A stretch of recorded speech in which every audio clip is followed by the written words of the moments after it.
2NURFM.com, a broadcast service of the University of Newcastle. It is Tuesday, and as we do every Tuesday, we discuss politics with the University of Newcastle's Professor in Politics, Dr. Jim Joes.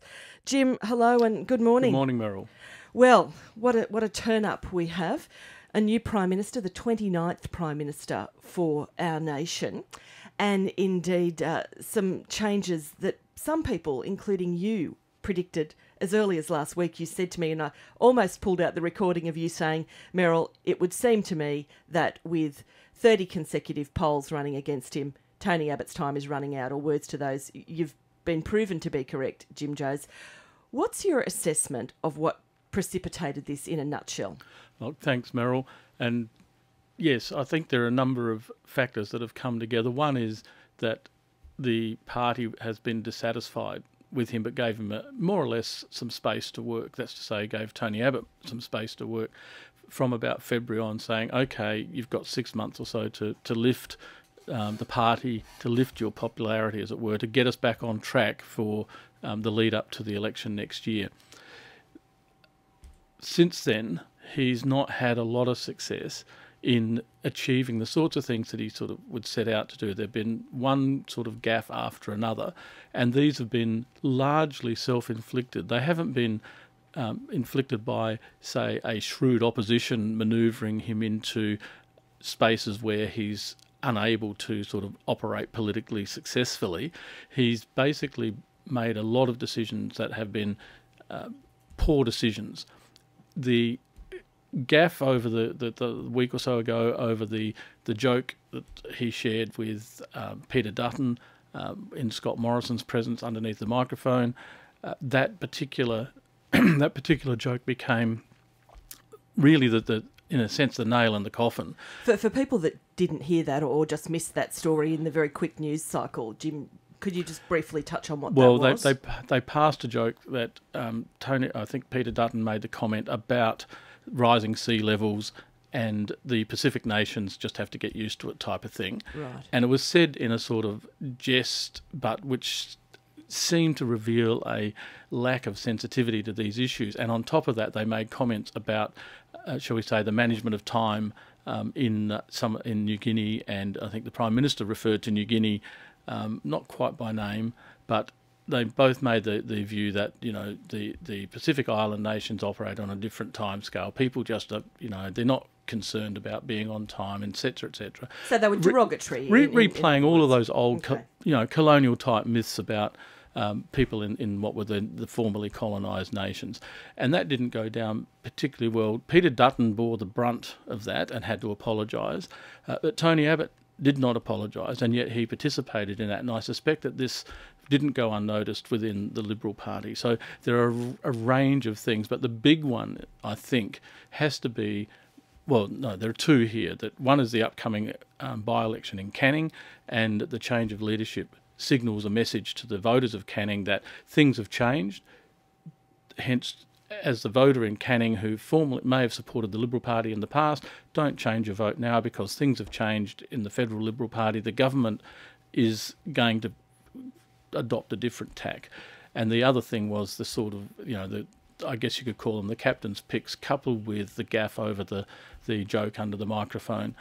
The New York Times ran an editorial sort of commenting on the Prime Minister and basically pointing out how he seems to have lost the plot to some extent. And this just keeps going on and on. The Australian's been highly critical of Tony Abbott, and he hasn't seemed to sort of take stock and think, okay, now what do I need to do to change this around? He just seemed to keep going in the same direction, one foot after the other, without necessarily thinking about how he might manoeuvre politically. And basically, Malcolm Turnbull has sort of done the numbers very quickly, and I'm really surprised by the speed at which it happened. I think it took a lot of people by surprise, but I actually found it quite refreshing that they got on with it. They did the vote last night, and we weren't dragged into another news cycle today with people having to watch ad nauseum repeats on the television of news grabs and things. They got in, they did the vote,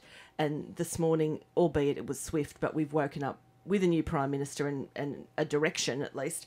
What issues do you think Malcolm Turnbull now faces? Well, a couple, I think. One is the obvious sort of shifting some of the policy parameters so that they're less of the Tony Abbott regime and more of the Malcolm Turnbull stamp. But that raises the second problem, which he's still dealing with the same party that was serving, shall we say, with Tony Abbott. He has to rearrange his cabinet to some extent and his ministerial lineup, and the depth of talent is not necessarily that great. Who do you like for Treasurer? Well, that's a good question. Scott Morrison is a candidate. Kevin Robb might be a candidate. It's really, I think, too soon. Andrew Robb? Andrew Robb. Yeah, sorry. Sure. No problem. But I think it's a bit too soon to sort of speculate actually as to who's who and who's going to move into what portfolio. It's probably easier in some senses to say, well, a couple of people need to move out of their current portfolios. Whether they get another ministerial post remains to be seen. But I think it's fair to say that regardless, Mr. Turnbull is going to have some difficulty in organising the cabinet, because if he brings in a lot of new blood, that will mean a lot of inexperienced younger members, which is probably a good thing in the long run, but in the short term it may make it hard to appear that everyone, that the party is back in control, shall we say. I'm chatting this morning with Associate Professor in Politics from the University of Newcastle, Dr. Jim Joes. As timing would have it, he joins us every Tuesday, so this is a particularly good piece of timing for us, Jim. In terms of the Labor Party, do you feel as though this is really going to be now a thorn in the side of Bill Shorten? What do you think their position may be? Well, most definitely it's going to change the game for Bill Shorten. He's as unpopular as Tony Abbott was in the polls. So Bill Shorten now has the problem of reinventing himself to some extent against a relatively successful politician now. Malcolm Turnbull will be seen as a much more formidable opponent. He's certainly probably a much better public speaker, and I watched him give his press conference announcing his challenge. He spoke without notes. He was absolutely fluent and on target with everything he was saying. There didn't seem to be any sort of nervousness or double speaking or whatever.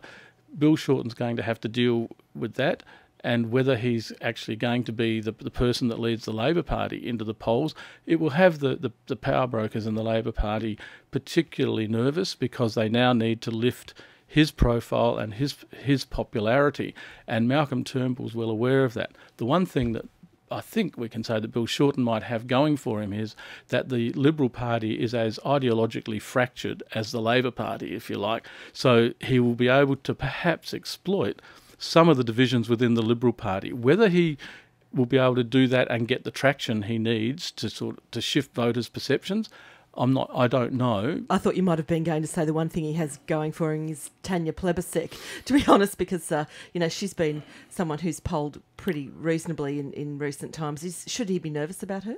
I don't know. At this stage, I don't know. It's interesting. I think we need to watch and see what the Labor Party reaction internally is to Malcolm Turnbull. I think at the moment the party would be fairly foolish to start talking about leadership changes. It would just seem a bit like Me Tooism, and secondly it seemed like panic. Yes. And the one thing that the Labor Party needs to, I think, keep very firmly in mind is that it cannot portray itself as a party in disarray or subject to panic. It has to portray itself as focused and in control, which means Bill Shorten has to become a bit more visible and a little bit more perhaps animated and a bit more engaging with the particular sort of issues that the Labor Party stands for. Meanwhile, Malcolm Turnbull has to look after a fractured Liberal Party, and the fractures go way, way back. And for the moment, they'll all be flushed with the success of having a new leader, and yes, we're all behind you, Malcolm, but we all know what happens when politicians say they're behind someone. They're usually sharpening knives and looking for their opportunity to move into the top spot. A2 Brute. Tuesday can't come around quick enough next week. Jim Joes, thanks so much for your time. My pleasure, Look forward Meryl. to catching up then. Dr. Jim Joes, who is the Associate Professor in Politics at the University of Newcastle.